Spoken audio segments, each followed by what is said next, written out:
नमो नमः। कथा शतवल्लरी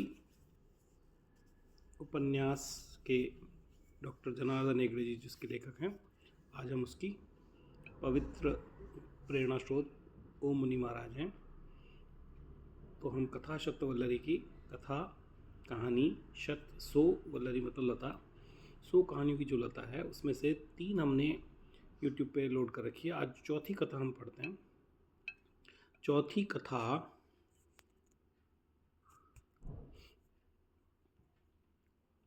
का नाम है सदाचारस्य अनुष्ठानम।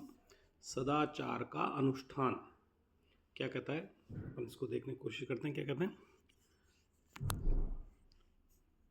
वाराणस्यां स्थितः बनारस हिंदू विश्वविद्यालयः तु सुविख्यातः।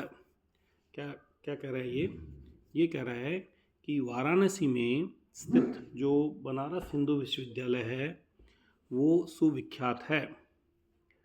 पूर्वम आचार्यः नरेंद्रदेवः तस्य कुलपतिः आसीत्। पुराने समय में आचार्य नरेंद्र देव वहाँ के कुलपति थे। कदाचित सह साइकल रिक्षायाने उपविश्य कुत्रचित गच्छन् आसीत्। कदाचित कभी सह वह जो नरेंद्र देव थे साइकिल रिक्शा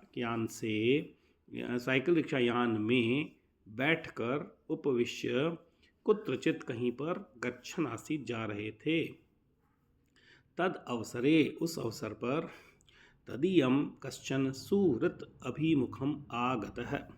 उस समय उनका कोई मित्र सुहृत् मतलब है ना, उनका मित्र सुहृत् अभिमुख उनके सामने आता है, आ गया। तम दृष्ट्वा उनको देखकर नरेंद्र देव वर्य है रिक्शा चालकम असूचयत। उसको देखकर नरेंद्र महोदय ने रिक्शा चालक से कहा, क्षण कालम स्थियताम, कुछ समय के लिए रुको। इति ऐसा कहकर चालक है रिक्षायानम स्थगितवान, चालक ने रिक्षायान को रोक दिया। ततः सूरदो कुशल संभाषणम प्रवृत्तम। उसके बाद वहाँ पर उस दोस्त के साथ कुशल संभाषण, और भाई कैसे हो, कुशल संभाषणम चालू हुआ। तद अवसरे सह सुहृत् साश्चर्यम अपश्यत। उस अवसर पर जो दोस्त था उसने आश्चर्य से पूछा, आचार्यवर्य, प्रोफेसर साहब, कुत्र गम्यते भवता, आप कहाँ जा रहे हैं? तदपि एव रिक्षायानेन, वो भी रिक्षायान से, इति ऐसा पूछा। ततः सूरदो तदा नरेंद्रवर्य अवदत्। तब नरेंद्रवर्य ने बोला, मम बंधु कश्चन अस्वस्थ है इति श्रूयते। मेरे को सूचना मिली है कि मेरा कोई जो बंधु है, मेरा जो भाई है, वो बीमार हैं। तम द्रष्टुम अहम प्रस्थितः, उनको देखने के लिए अहम मैं प्रस्थित है, मैं जा रहा हूँ। भवान अस्ति इदानीम सुविख्यातस्य विश्वविद्यालयस्य कुलपति। आप अभी एक सुविख्यात विश्वविद्यालय के कुलपति हैं। कुलपतये सर्वकारः कार्यान व्यवस्थाम करोति एव। कुलपति के लिए सरकार ने कार्यान की व्यवस्था कर रखी है। अतः भवता कार्यानेन संचरणीयम न तो एव रिक्षायानेन, इसलिए आपको कार से जाना चाहिए, रिक्शा से नहीं। तस्य आशयम अवगतवान नरेंद्रवर्य अवदत्। उनकी भावना को समझकर, उनके आशय को समझकर नरेंद्रवर्य बोले, सर्वकारेण कार्यान व्यवस्था तु कृता अस्ति इति तु सत्यम एव। सरकार ने कार्यान की व्यवस्था तु कृता, तो की है, अस्ति है, इति तु सत्यम एव, यह सत्य है। किंतु सर्वत्र तस्य उपयोगाय यह ईंधन तेल व्ययः भवेत् तम वोढ़म सामर्थ्यम नास्ति ननु सामान्यश्च मम। किंतु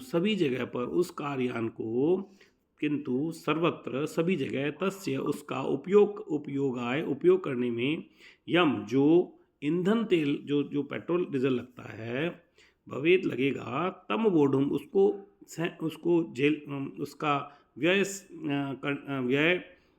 करने की सामर्थ्य नास्ति ननु मेरे अंदर सामान्यस्यमम मुझ साधारण आदमी में सामान्यस्यमम साधारण से मुझ आदमी में उस डीजल पेट्रोल की जो खर्चा आएगा उसको खर्च सहन करने की क्षमता मेरे में नहीं है।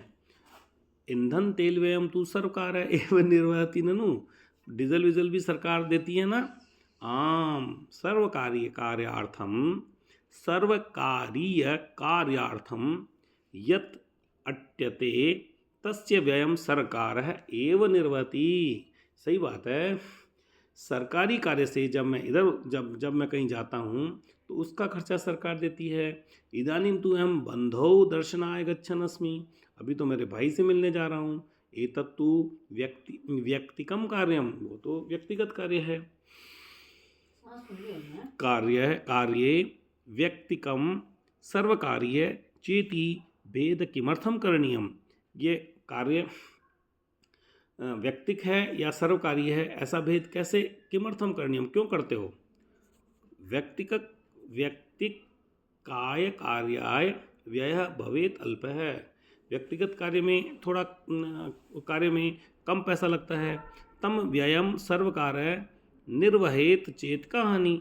उस थोड़े से पैसा को अगर सरकार सहन कर ले तो क्या हानि है। सह नियम विरुद्ध व्यवहार इति न परिगण्यते केनापि सह सूरत अवदत। दोस्त ने बोला सह नियम विरुद्ध व्यवहार इति न परिगण्यते। अगर आप व्यक्तिगत कार्य के लिए भी पेट्रोल डीजल खर्च करोगे तो इसको सरकारी इसका मतलब है ना इसको नियम विरुद्ध व्यवहार नहीं कहेंगे। स नियम विरुद्ध व्यवहार है इति न परिगण्यते इसको नियम विरुद्ध व्यवहार नहीं कहेंगे अगर थोड़ा सा पेट्रोल आपने अपने निजी कार्य में भी लगा लिया हो। सर्वकार्येण यदि अहम व्यक्तिक कार्याणि निर्वहेयम तर्हि न कोपि आक्षिपेत अपि माम। सर्वकार्य व्ययेन सरकारी व्यय से यदि अहम व्यक्तिक कार्याणि मैं व्यक्तिगत कार्य निर्वेयम अगर मैं करता हूँ तर्हि न कोपि तो भी कोई भी आक्षिपेत अपि माम मेरे ऊपर कोई आक्षेप नहीं लगा सकता। किंतु मया अंतरंग शुद्धि खलु परिरक्षणीया। किंतु मेरे को आंतरिक शुद्धि की परिरक्षण उसको बचा के रखना आंतरिक शुद्धि को। उन्नत स्थले तिष्ठतः मम आचारे परिशुद्धि अवश्यमेव भवेत्। ऊंचे स्थान पर बैठकर मेरे आचरण को परिशुद्ध अवश्यमेव मेरे को रखना है। यदि उन्नत स्थाने स्थितानां मादृशानाम् आचरे एव शुद्धि न भवेत् तर्हि समाजे सदाचार